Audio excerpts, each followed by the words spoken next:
Alright, here we are at the Shaw family farm. Got the house, garage right over here.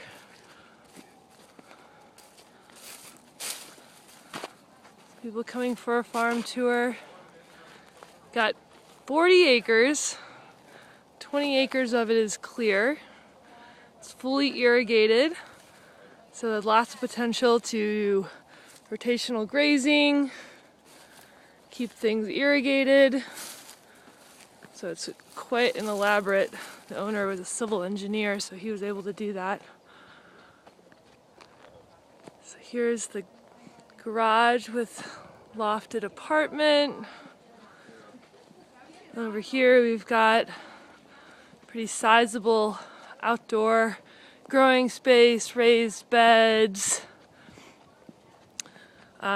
This is part of their older compost system right there.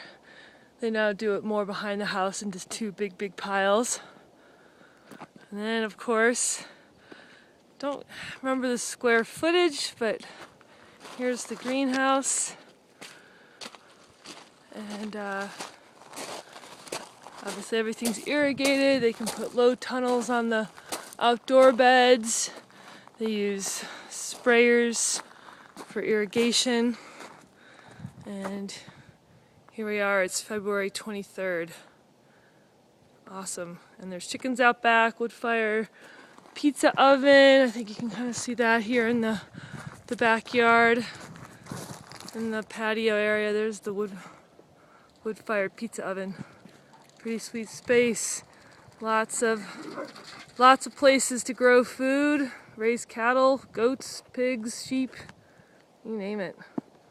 Go Truckee.